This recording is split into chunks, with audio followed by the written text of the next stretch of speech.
अस्सलाम वालेकुम dear aspirants. आज का जो हमारा टॉपिक है वो है ऑर्गेनाइजेशन ऑफ ह्यूमन बॉडी।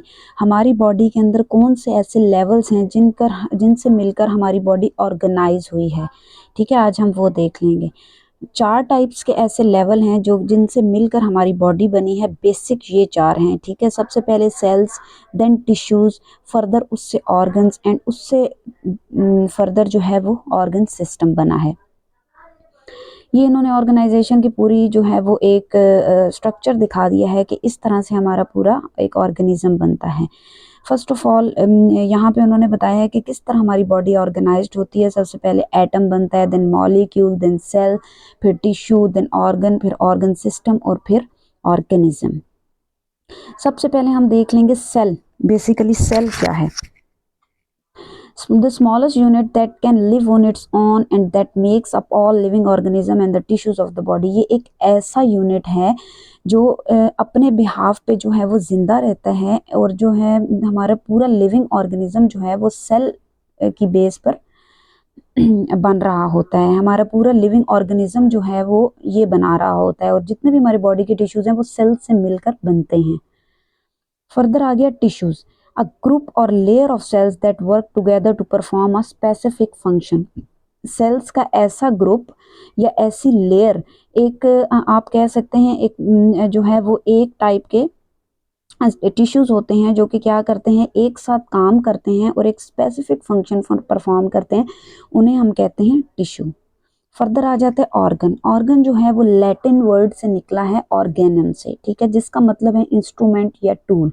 ठीक है, ऑर्गन कैसे बनता है? ये एक कलेक्शन होती है टिश्यूज की जिनका स्ट्रक्चर्स किस तरह से होता है, एक फंक्शनल यूनिट की तरह। ठीक है, वो उस तरह का एक स्ट्रक्चर बनाते हैं और एक पर्टिकुलर टास्क परफॉर्म करते हैं।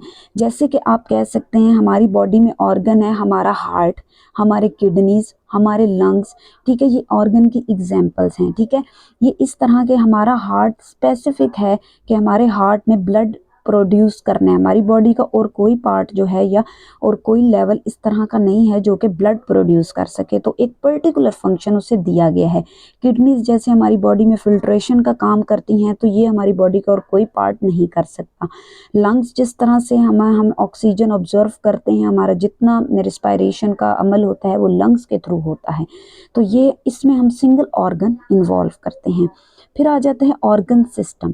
N organ system is a group of organs that work together in a body to perform a complex functions such as pumping blood or processing and utilizing nutrients। Organ system क्या है? एक ऐसा group है जिसमें ज़्यादा सारे organs मिलकर एक पर्टिकुलर एक कम्प्लेक्स फंक्शन, एक स्पेसिफिक फंक्शन परफॉर्म करते हैं। जैसे कि पंपिंग ब्लड। ठीक है, इसके अंदर सारा जो है वो सर्कुलेटरी सिस्टम आ जाता है। प्रोसेसिंग एंड यूटिलाइजिंग न्यूट्रिएंट्स, इसके अंदर हमारा सारा डाइजेस्टिव सिस्टम आ जाता है। यहाँ साथ इन्होंने एग्जाम्पल भी दी हुई है कि रिस्पायरेटरी सिस्टम, आप इसकी एग्जाम्पल ले सकते हैं ऑर्गन की, ऑर्गन सिस्टम की, या आप कार्डियोवैस्कुलर सिस्टम ले सकते हैं जो कि मैं सर्कुलेटरी सिस्टम भी आपको बता रही थी। ठीक है, जिसके अंदर heart, blood vessels, veins, arteries, ये सारे ऑर्गन्स हैं। ठीक है, इन तमाम ऑर्गन से मिलकर एक ऑर्गन सिस्टम बन जाता है। फर्दर इसकी हम एग्जाम्पल देख लेते हैं। डाइजेस्टिव सिस्टम हमारी हमारी बहुत एक अच्छी एग्जाम्पल है। Respiratory system, digestive system, nervous system और भी बहुत सी हमारी बॉडी के अंदर एग्जाम्पल्स हैं इस तरह की। अब हम यहाँ डाइजेस्टिव सिस्टम को देख लेते हैं। डाइजेस्टिव सिस्टम हमारा क्या है? Organ system. For absorption of nutrients the digestive system includes the oral cavity, oesophagus, liver, stomach, small intestine, large intestine, rectum and anus. ठीक है, यहाँ इन्होंने प्रॉपर पूरा जो है वो ऑर्गन सिस्टम बता दिया है। जैसे कि ओरल कैविटी ऑर्गन है, एसोफेगस ऑर्गन है, लिवर ऑर्गन है, स्टमक ऑर्गन है।